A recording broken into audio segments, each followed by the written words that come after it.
Phew, what a game. Miami Heat survived 116-113 against the Chicago Bulls, coming off a back-to-back first of three games against Chicago. Let's talk about it. Heat Chicago action of the season off of Miami Heat bouncing off Chicago. Back-to-back years in the play-in tournament, but this is the first time they see him in this season. So no Josh Giddey, by the way, either. So Josh Giddey, well-known Miami Heat killer, as everybody knows. So good news. He wasn't going to be playing the last game. That got postponed either. So Josh Giddey I'm not sure what the injury is, but hopefully he gets back to the court sometime soon. I don't know if it will be against the Heat, but he was questionable, so he might play the next two games or one of the next two. Who knows? But let's talk about it. So Bam gets the game started off with an early three, looking good as always from three recently. Kelowna Ware, I got some early minutes, looking crazy, active on the blocks, active everywhere, offensive rebounds, getting threes made.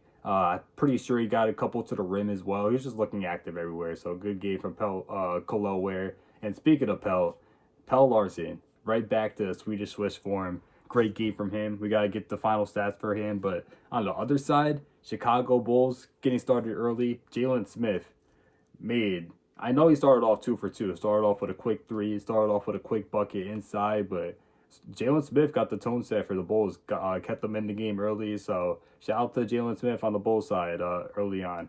But honestly, for the Bulls side, let's just say it was the Ayo Dosunmu game.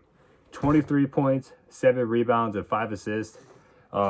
They're Bulls commentators. I was listening to them tonight. They're calling him Sixth Man of the Year, and I can't say I don't agree. I'm a Jaime Jaquez fan as well, and he also had a good performance tonight with a 19 points, 10 rebounds, and 6 assists game, 8 for 13. So, I mean, I definitely will. I definitely will have the argument there as a Heat fan, obviously a biased argument. But what I saw from Ayo Dosunmu tonight, tip of the cap. Number 7 from Chicago, D. Terry. Sorry that I do not have the first name, but number 7, let me call him. 8 points, 2 for 3, and he caught my eye. So, from the Chicago side of things, what a game from him. To say the second quarter is when you really saw Kelowna Ware getting into prime form, hitting all of his threes. I want to say that was the best quarter for Kelowna. I cannot be 100% sure on that, but I am almost 99%. But first half Kelowna, let's give him a clap real quick because a great game. He didn't obviously get to play the second half for whatever reasons. He did, like we were saying, play great in the first half, so that might just be a SPO thing. But they came out with a W, so that's a question for another day. But Bam, first quarter drained a three, second quarter drained a three. He did finish out 2 for 8 from three, though. So, I mean, he is shooting great from three recently, but not the prettiest sight, I'd say, how he finished it off. But that's also another thing for another day. Coby White did start off 0 for 5 as well, which he was struggling tonight. Did finish with an okay stat line, but wasn't shooting the three ball very well. I think he's been having issues with that, and he's having injury problems as well too. So just not Coby White's best year, unfortunately. But he has 2 more games against the Heat to prove otherwise. So that's not the worst case. It's from Andrew Wiggins as well, especially in the first 2 quarters, especially in the second quarter. I'd say he was playing great on the defense, was getting all of his mid-range buckets as well. Did have a lot of shot attempts in the totality of things, but in the first half, he was just letting it fly from wherever.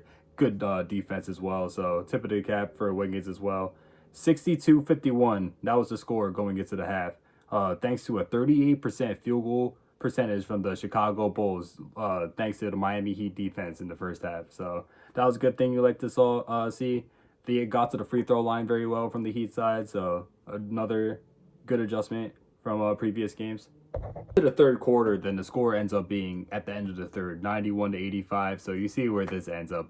A third quarter is the case again for the Miami Heat, which you see they end up scoring the ball, going from a 62-point second quarter to a 91-point third quarter. But the problem was just the defense. They weren't playing a lick of defense in the second half, honestly. So let's go straight from the actually a couple points in the third quarter. You did also see Nikola Jovic, another Miami Heat guy they want to see play good throughout this spurt of games. He did have a couple of moments throughout that second and third quarter where he was going coast to coast sometimes, getting I think he took it on Coby White. He got the N1, or it wasn't N1. They called it no foul, but he took it to Coby White off the coast to coast.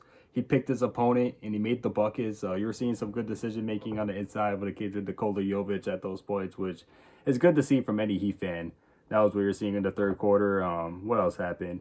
Bam, he got a crazy play where he almost finished the slam over Nikola Vucevic, but he wasn't able to do it. He was still able to throw it in though, but he did get the full slam, which would have got a way crazier reaction out of all the Heat folks, obviously. But yeah, third quarter, it was a good case to see out of all the fans on the South Beach side, unfortunately.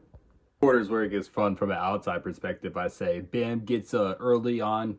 Drew Smith, I think I discussed this earlier, or maybe I haven't, but we have to discuss Drew Smith. He played good on the offensive side and he played good on the defensive side, which we always know as a Heat fans and maybe outside viewers as well know that Drew Smith is a hound on defense. That's no question, but offensively too, was making the three, was making some crazy buckets on the inside. He was just another, just like the Phoenix Suns game, I'm pretty sure. He just was making the shots that he needed to see go in this type of W, which was a close game. So, tip of cap to Drew Smith, but there was one play in the fourth quarter where he gets a steal and then he brings it to the other side, throws it up to Bam, and Bam slams it, which was how we start off the fourth quarter with a 10-point lead. It's looking pretty good for the Heat. What's some other plays that was going? Oh, Vucevic got upset because Drew Smith was actually guarding him one of the plays under the rim, and I guess Vucevic was wide open looking for the ball. No one happens to throw it to him, and that's when the Bulls are down a good amount. So you see Vucevic with the coach's player board or whatever, trying to let everybody know what's going on. He's looking clearly frustrated. So it's getting crazy at the beginning of the fourth quarter, right? Either the Miami Heat can completely run away with this thing, or the Bulls can still make it interesting. This is the point we're at in the fourth. It's a crunch time and the fourth quarter goes on. You see Jaime Jaquez doing his thing, but this is the point of the game. We were talking about Jovic earlier. The shot selection was a little bit questionable, unfortunately, for Nikola Jovic. He was taking some sidestep threes, some airball threes, and there was still a lot of time left on the clock to go in the fourth quarter. So there was Chicago Bulls were taking advantage of it, getting points here from Ayo Dosunmu, who had a crazy fourth quarter and a crazy game in general, like we were talking about. But Ayo Dosunmu was taking advantage of every single play. You were seeing number 7, like we were talking about earlier, taking advantage of it. Nikola Vucevic was getting passes inside when everybody or the Miami Heat were seeing the meltdown. So we were wondering the question, was it going to be another Miami Heat epic fourth quarter collapse? And were the cardiac Chicago Bulls about to do the thing again? The clock ticks in crunch time. The Bulls bring it back to a 6-point game, which is the closest they've been to at that point in the fourth quarter. Pelle Larsson hits a huge 3 to bring them back up 9. But at this point, Norman Powell also gets 2 big steals throughout later on after Pelle's 3, which they were huge steals, do not get me wrong. But also on the other side, this dude had 2 of the same exact turnovers. He was trying to make a play going on, because he was making plays throughout the game too. Let's talk about Norman Powell real quick. 21 points, 7 for 16. Norman Powell with a great game altogether, I'd say, for the Miami Heat. But when it got to crunch time, he did get the steals. He did get the free throws.